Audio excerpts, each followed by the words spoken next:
like, don't ask them, is that something that you want? Because you're trying to sell them there. Is, do you think that this is something that would work in that industry? And if they reply to you, because again, you have to be okay with what if they don't, and you have to do a certain amount of reach outs to be able to get a certain amount of response rate, which is all, again, analytics. But once you do, and they reach back out to you and they tell you, yes, it'll work because of what I see with you saying these things, then you can go into a soft pitch. Well, would you be willing to beta test it? Would you be willing to be one of the first 5 people in to just give me some great feedback to build this and be the best it can be?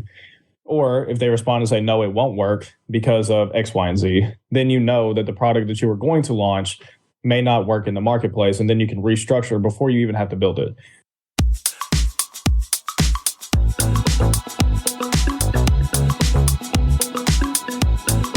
Hey, it's the Profit Answer Man, Rocky Lalvani.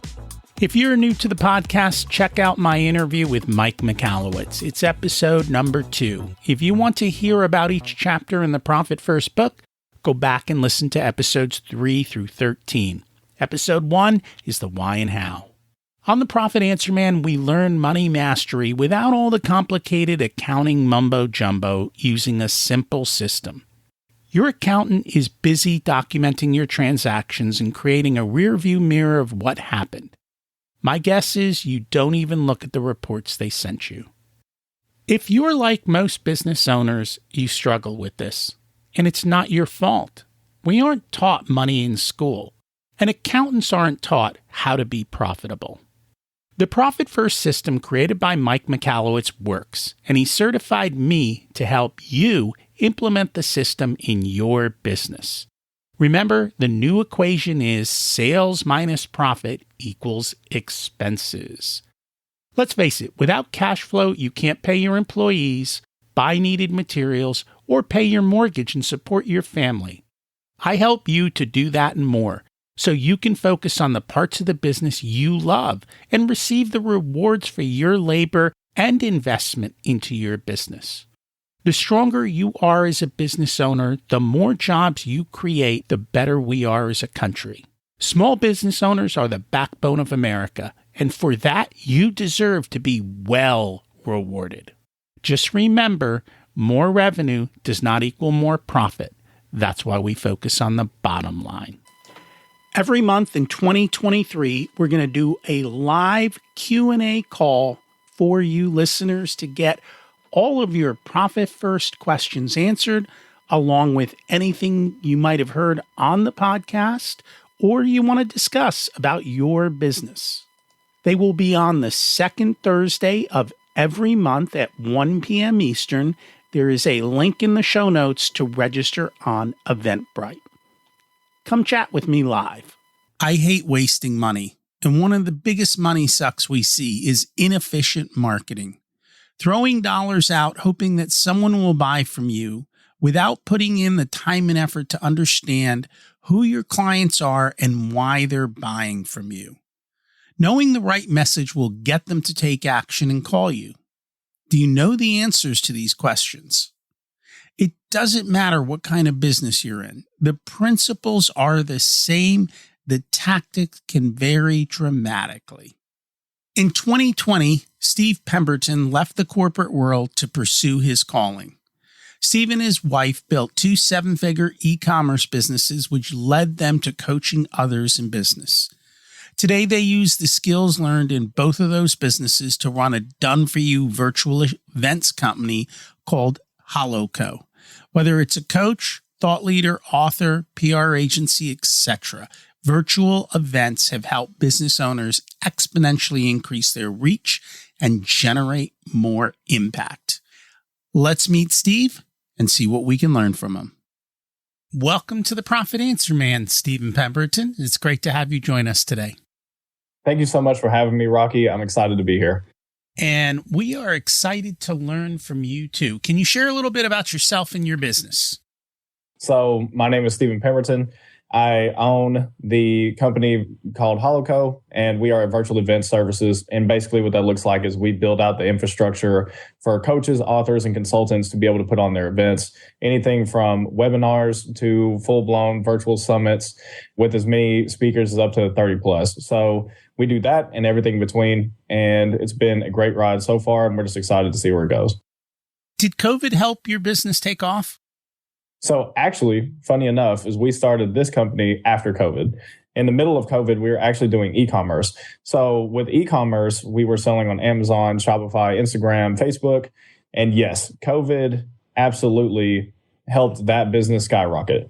And that was part of the strategy moving into the virtual event side was we saw a need in the market because so many people were doing virtual events because you had to, right? There was no live, there was no in-person anything. And I saw so many people that they went into it as a consultant. So, hey, I did one event one time and I'm going to tell you how to do it. I'm going to show you how to do it, but I'm not actually going to help you do it.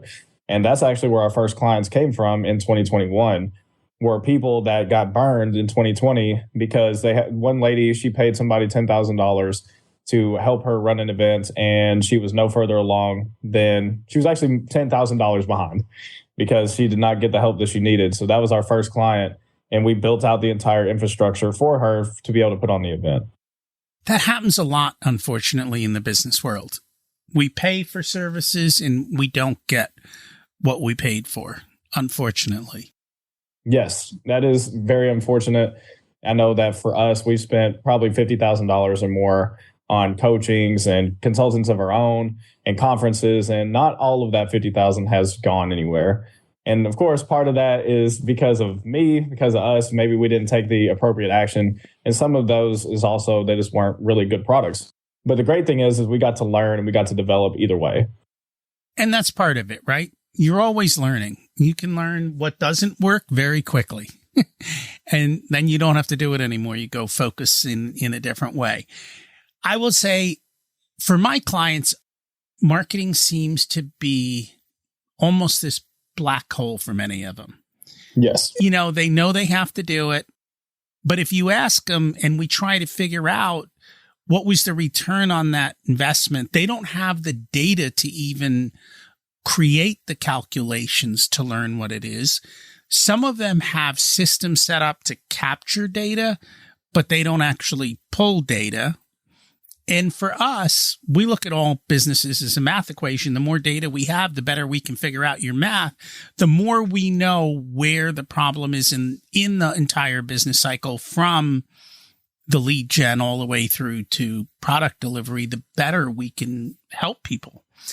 And one of the things I have found is a lot of times business owners don't even know who their ideal client is and why they're buying from them. Can you speak to that? So that is such a key topic. Most people talk about it in the standpoint of business. And there's been so many conversations I've had, especially in 2023, where people will say, well, I want to do a virtual event. How do I get started? Well, before you, like, where should I host it? Should I host it on ClickFunnels? Should I do a Go High Level? Where should I build my funnels? Is none of the tech side matters if you don't know who you're speaking to. And I've had people say, well, I know that this can help anyone. Maybe, but you have to hone it in to exactly who you want to speak to. Because if it's not honed in, then you're going to speak to no one. And that's key. And for a lot of people, even for me, was I used to think that's hooey dooey. Like, that's too simplistic. It's too easy. So they're trying to keep the secrets from me. But that one piece will save you so much money on the front end. When it comes to, if you decide to run paid marketing, it'll help you go further faster if you decide to do organic lead generation, because you'll know who you want to speak to. And I think that that's the one key piece, whether in business or even if you're talking about with virtual events, is knowing the ideal client. How do you figure out who your ideal client is? So especially with our clients, is one really good example is we have a client that is in PR. So they're a PR agency. And for them is they said it was like, well, we can help everyone be able to increase their brand awareness. And maybe that is true. But at the same time, is who's the majority of your clients right now? Who are they? Well, they're this age group of people typically making this much money from this place in the United States. Okay, so instead of let's go broad and try to reach everyone, how about we reach that age group of people in that area in the United States that does that one profession? And so with each client, there was a lady who, for her, she was a doctor in education. And she ran an event to reach people that were kindergarten through third grade teachers to be able to help them have better classroom in basically better classroom engagement and just overall better stewardship of the classroom. And that was one where I thought, interesting, how do you find those people? But she understood who it would really impact. And with that is we were able to, through paid marketing, find those people because she understood this is the age group, this is how old they typically are. So when I'm looking at identifying and niching into clients and where to find them, your ideal who is if you are in a already existing business, you've done a few deals already, you've closed a few clients, is who are they? Is there a common denominator? Are they typically coaches? Are they typically authors? Are they typically consultants? Do they typically sell courses? What do they typically do? Is there a through line? And if so that's one piece, you write that down. Is there a certain demographic that you're reaching age-wise? Is there a certain demographic you're reaching? Is it in the United States? Are they outside the United States? Are they in a certain city? Are they in a certain state? Because all of that data, even as you said, is all about analytics. And I don't skip any analytics. Actually write down all of your numbers, no matter how small, even if it's just one. Because writing down your analytics and looking at it is what's going to propel your business forward. Why do so many people skip this step? Great question. I know, especially for me in the beginning, I can only speak for me and for the clients that we've helped, is you think that your product can help everybody. That's the biggest trap. I actually did a 30-second video on this earlier today, where what is the one tip that you would give somebody going into your industry? And I said, niche in, figure out who you want to work with. Because in the beginning, when we first started this company over a year ago, I saw people doing virtual events all across the board. And I thought, well, we can help everyone with this. And we were helping no one because we thought we could help everyone. And I think that it's because most people really do have this belief in themselves and in their company or their products that it can help everyone. So they think if I just message it to everyone, then everyone will want it and I'll make tons of money and I'll help tons of people. And unfortunately, that's just not the realistic view of what happens. You actually have to hone in on who's this going to serve at the highest level. And I think a big part of that is speaking to your clients' pain points. Yes. I think too often we all talk about how great our product or service is, but we don't talk about our clients' pain points. Yes, I agree. I think when you talk about especially pain points, people want to, I've seen it because I've been a salesperson in the past where I was working in corporate America as a manager, and at night I was doing a sales position. And I used to see that across the board with people who are afraid of digging into pain. What if I make this person upset? Or what if they hang up on me? Or what if they jump off the Zoom call? Then I just lost them forever. But the thing is, if you truly believe that what you have is going to serve them, it's your responsibility as a business owner or as the salesperson, if you're listening to this, to go to them and explore how this is actually going to solve their pain. And don't be afraid to dig into that. A lot of times you may talk to somebody who says, I don't have any pain points. Everything's great. Everything is 100% the best it could possibly be. That person still has a pain point. You just haven't found it yet. And for those who are very open about their pain points, well, right now I want to make more money because there's some brand new hospital bills that I need to get paid. See if your product can actually assist them with that. Does your product actually fill the gap? And be integrous. If it doesn't, it's going to come across that you're lying just to try to make a sale. Make sure your product actually fills the need, because the person on the other end of the conversation will feel if you're trying to manipulate it just to get money out of them. So that's my piece of advice, is digging into pain is wildly needed, because you need to understand where are these people in their mindset, where are they in their life, and how can your product best assist them. And if people aren't in pain, people aren't going to take action and give you money. Right. And I think that's the part we forget. They're not going to run out and buy the neatest, greatest, latest thing unless there's some sort of pain. And that pain could be ego of having the latest, greatest, newest thing. Yes. And that's a demographic. We're targeting those type of people who have to have, the iPhone the day it comes out. Yep. But you've got to know that. In the past, organic advertising worked quite well. The world has changed. I mean, people have gotten so good at optimizing for algorithms. They're no longer even giving valuable information. Mm-hmm. They're optimizing for algorithms to get eyeballs and everything else. And yet we're seeing paid advertising in the social media space have drastically different results. Sometimes it's useless. And other times, I know someone who's got a perfect system down. They know exactly what their cost of acquisition is. They know if they run this ad and spend $10, they're going to get a $100 client. I don't find them very often. Mm-hmm. What's going on in the paid versus organic? Do we have to pay to play? How does it all work? So I'm a big proponent on organic first. So it depends on where your business is. If you are a new business owner and you're listening to this, or maybe you're just a few months in, I highly, highly suggest organic, because that's getting your product proven in the marketplace before you start dumping money into ads. The one trap that I've seen many business owners get into is they think, well, I can go so much further faster if I just start running ads.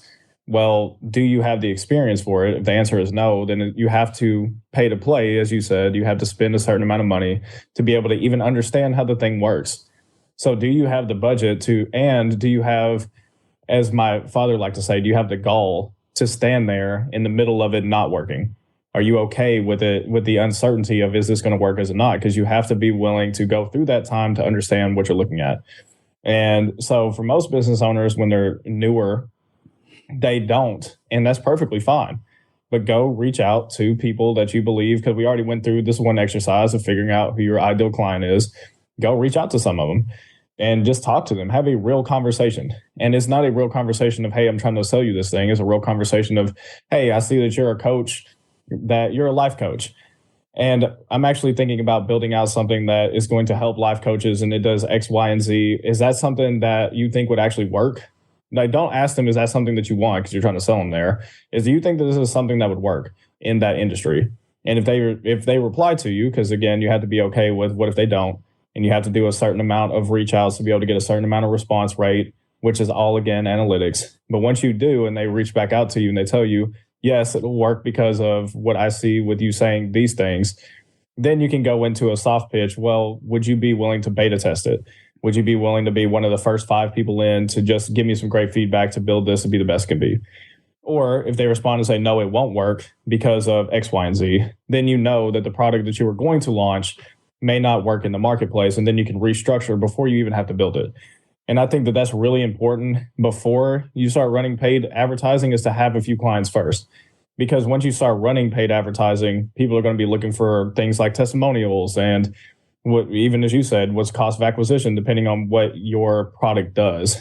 And so yes, you don't have to pay to play. I'm a big proponent of organic. There's a ton of strategies for organic, more than the ones that we are fed on social media, more than the ones that are, hey, just cold DM this person and tell them that you like the way their food looks.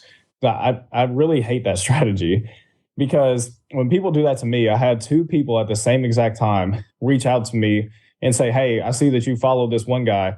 Did you buy his stuff?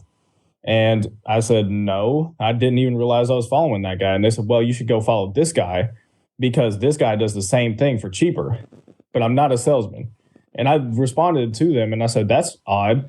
You and someone else reach out to me at the same exact time talking about the same exact person, and both of you saying that you're not salespeople, but yet you're trying to get me to go to the same person's page, and they stop responding.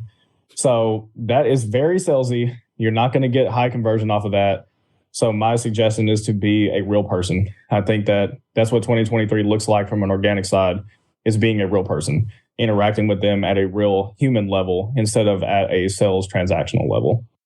And I've got to say, the amount of DMs and connection requests that I get on LinkedIn, it's gotten ridiculous, because you can tell coming in that they want to pitch me on something. And the first comment is a pitch. And I'm like, really? You don't even know about my business. Why are you doing this? And it's unfortunate. Building the relationships, providing value first, doing all the things in the right sequence is a much, much better way to do this. What's currently the hot platform for acquiring new clients and leads? People don't want to hear TikTok. No. So TikTok is actually not the one I suggest, because it's not the one I use. I typically do Facebook advertising, but quick side tangent is, if you want to get more connections on LinkedIn, put that you're a podcast host. Because once you put that you're a podcast host, you will get about 50 new people that want to connect with you to be able to sell you their services. So if you're looking to boost that number quickly, put podcast host in what you do. But besides that is, all jokes aside, the one platform that I highly suggest right now and for right now is Meta. So Facebook advertising, because Facebook, they see what TikTok's doing and they see the amount of reach that TikTok is getting right now. So their cost per acquisition is dramatically less. Their cost per lead is dramatically less right now. Facebook is. And yeah, TikTok's a hot thing. So where's everyone's dollars going? To TikTok. So actually go back to something that's more proven, has a better system, a better overall user UI, user dashboard. There we go. And go back there, look at that, because for us that's what we use. And for events, a good cost per lead for an event, a good cost per lead used to be 25. And right now, for the same way that I've always run it, I'm getting it for 10. So that's a huge, huge price difference. So it used to be for one lead was 25, I can get 2. And so my clients' dollars are going further right now with the same strategies. So I would highly suggest Facebook advertising at this moment. And it also, again, I want to be very conscious that not everyone's ideal client is on Facebook. Maybe your ideal client is C-suite executives. Most of them are most likely going to be on LinkedIn. Then go look into LinkedIn marketing. The cost per acquisition on LinkedIn is much higher, though, at this moment. And their dashboard is not as clean. It takes a little bit longer to get used to and understand. There's not as much training on it. But that is one, if that's where your ideal clients are, please go use that one. But if your ideal clients may use Facebook, I highly suggest Facebook right now. And I think this is the key. Things keep changing. And if you don't have a dynamic strategy that's constantly measuring and noticing, wait a minute, I was spending $10 and now my leads are 25. It's no longer worth it. You got to keep up with that and understand that things go from platform to platform, from place to place, and also where is my ideal client? Facebook was hot for a long time. It fell off a lot because I don't know, are you still able to do a good job of targeting a specific person that you're looking for?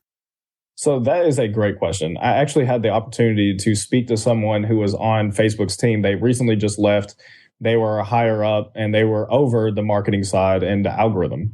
And he was giving me some best strategies, some best practices at this moment in time. And he said one of the best practices is to actually not dial it in as much as you used to. So for me, that took me aback, if I'm being honest, because I'm used to dialing it in so much so that maybe my audience is only 50 to 100,000, but they're exactly who I want. And what he was saying is you're actually limiting yourself, because with Facebook's algorithm, they will go and find who you actually want to target.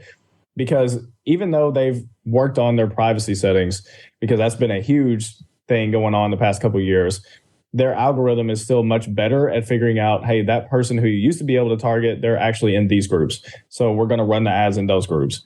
For me, I'm not going to know that, but their algorithm, and because of how many data points it gets, just like ChatGPT, it's getting so many data points all the time, all day and forever, that it knows better right now than I do. And you've got to keep trying and changing. It's funny because for a lot of my clients, especially ones that need to do small targeted local advertising, we've gone back to postcards. Because postcards can be mailed for under $1 a piece in color to a specific, zip code or something, especially, if you're a service provider. Hey, we just did XYZ work at your neighbor's house. Would you like, because let's face it, if you live in a neighborhood, all the roofs, if it's all 25 years old, all the roofs go at the same time.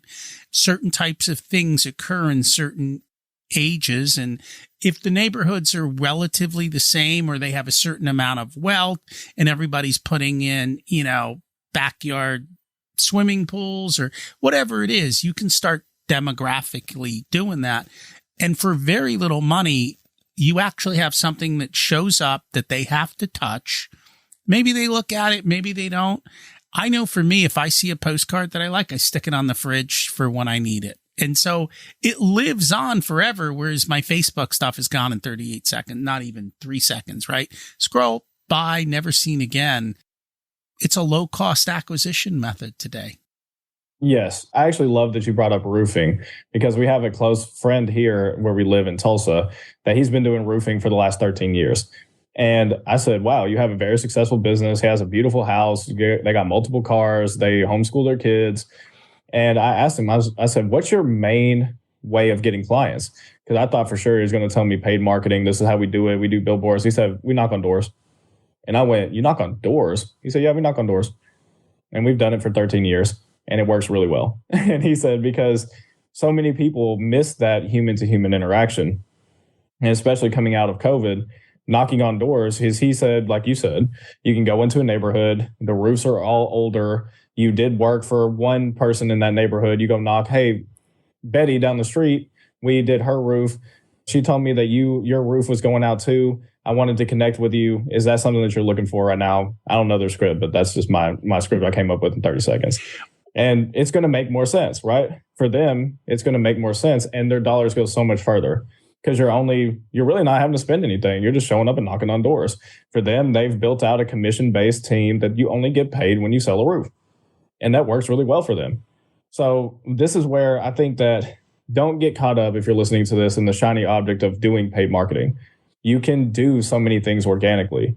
One of them is even what you were talking about with the postcards, is having something that one of my friends, he created this book and it talks about referral kits. And funny enough, in his referral kit, he talks about sending out books. So one of the things that he does, it's super low cost. It establishes you as an authority. And if it's someone you want to maybe establish a joint venture with, you send them something that lives on forever. Maybe I don't read it, but I have 2 books sitting on my table right now. I haven't read them, but I see them every day. So that lets me know, and I will remember the author. I see the book, so eventually it will get to me. It's a touch point. It's interacting with me every day. And so getting back to the roofs, I mean, literally, you're walking down the street. You actually know who needs a roof and who doesn't. Because you can just look up and go, oh, yeah, there's 2 missing shingles. You can tell. And so it makes it so much easier in that specific situation. I think with windows, you can get somewhat of an idea. There are a lot of these types of things. What we have found is trucks in neighborhoods, people take pictures of when they go walk their dog. And so they're like, oh, I'm going to need a roofer. Oh, this roofer's in my neighborhood, which automatically builds trust and authority, right? They can see the work that you're doing. They know that you showed up. And for a lot of our guys, we'll put QR codes on the truck. We will put signs in front of the house. We'll even put brochures in the sign boxes in front of the house. Today, though, the QR code on everything seems to be like the new hot thing, along with just constantly having that advertising out there. And again, a front sign out front that's customized is like, I don't know, $5. It's nothing. And you got to go out and do it. But at the same point, we'll have the same conversation. Did your guy put the sign out in front of the house that they're going to work on? I don't know. Well, come on. Like, you have to motivate your employees. And so sometimes paying a commission if something comes in from that particular area. I think it's figuring out what works for your business and trying things that are different than what everyone else is doing. Because if you're doing what everyone else is doing, you're noise. Yep. Yes, 100%. This is something that I love, and I actually don't get an opportunity to talk about very often, is going and learning from other industries. Because if you are only learning from your industry, you're going to do the same thing everyone else in your industry is doing. So for me, in my business, I may not go knock on doors. But one thing that I just made a connection today was someone who's going to connect me with my ideal client through a luncheon. So they're a business owner local here, and I was able to talk to them at a lunch. It didn't cost me much money. Actually, they decided they wanted to pay. So it cost me nothing, and I got lunch. But they are going to make a connection for me. And again, this is where you add value. For me, I made 2 connections at the table that will assist them. And so in return, without me asking, they felt like, hey, this person's really nice. They're helping me along. Let me connect them to someone that I know can help them. And this is what it's all about. It's not even about looking at your customers as customers. It's how do you look at them as someone that you can add value to? the best way to make more money in your business is actually to go back to your pre-existing customers, if you have them already established, and saying, how can I assist you further? So with what I gave you, with your roof, maybe you can get them new windows. Maybe there's something else you could do if we're talking about that. Is there something you could do? Like, hey, I know a landscaper, and then you own a land, or hey, I own a landscaping company as well. I see that your yard's a mess. Maybe you wouldn't put it that way, but you could say, I can assist you with that as well. Is that something that you need help with? If you're in the virtual space, like for events, I can go back and say, okay, now you've had 200 people in your event. Are you having any issues further? Is there any way I can support you? Oh, all of a sudden there's a breakdown in your CRM because it wasn't ready for that kind of influx. And you're a solopreneur and you didn't realize that was going to be an issue. Okay, so we actually can assist you with that. I have 2 virtual assistants I can plug and play straight into your business. Just thinking of different ways to assist the people you already have is actually going to take you further faster. And it's going to establish more know, like, and trust with those clients, and they're going to refer you more. So looking at more than just the shiny object syndrome. Okay, everyone's on TikTok, so I got to get on TikTok and do my TikTok dances to get so many views. I'm not TikTok dancing. Nobody wants to see that. And so I just think that looking outside of your industry at what's working in other industries and thinking, can this apply to my industry, is ways that you're going to find to do things in a new and bright way in where you're at. Because for TikTok may be working in someone else's industry, and door knocking is working in my friend's industry. Can you integrate that into what you're doing? And so just from the referral side, thinking about it, if you do a roof, most people don't own multiple companies. Yep. But in that sense, if you're friends with a window guy, if you're friends with a deck guy, if you're friends with a driveway guy, then you go, hey, we did your roof. By the way, I've got a friend in the driveway business. Would you like me to make a connection for you? And then your friend in the driveway business, he does a driveway and he looks up at the roof and goes, hey, I notice you got some loose shingles. I have a friend in the roofing business. Can I make a connection? Building those kind of referral networks within your community. And again, every business does it differently. You have to figure out how it works for your business. We just happen to be on roofing, so we used it. It works for everything. You just have to figure out how to make it work for you. Because people who are looking for one type of thing tend to be looking for other of the similar types of services. And so figure it out. Build a referral network, because that doesn't cost anything. And the great thing about that with the referral network is you're not just building more finances for yourself. You're actually building a lifelong connection. There's a gentleman that I met last week that he's done something similar with a referral network that he has, and he's actually done hundreds of thousands of dollars worth of business with this one gentleman. And at first, all it was they just met. They didn't know if there was any synergy. Then all of a sudden, one guy said, hey, I actually know someone who could use your help. And then they referred that guy, and then they just referred back and forth.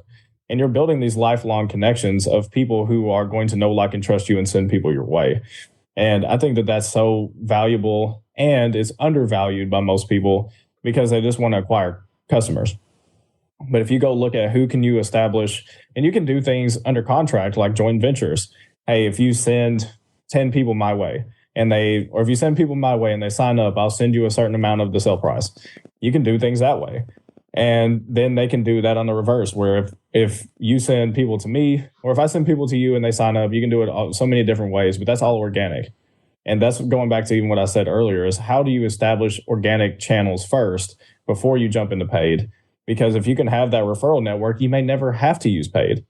You may be able to grow and scale. And again, it's about the vision for your company. Where do you want it to go? If you're trying to get to a $100 million company, you'll probably have to do some form of paid marketing. But looking at the referral network you can build is really important.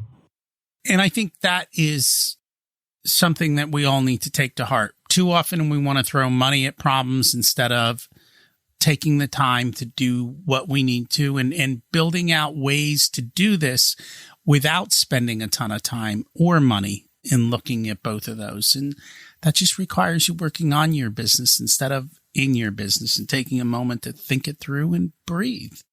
Yes. If people would like to learn more about you, your company, your services, what's the best way for them to do that? So the best way to do that is at stevenpemberton.com.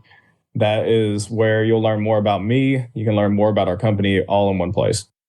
Cool. We will put that in the show notes. Thank you so much for joining us today.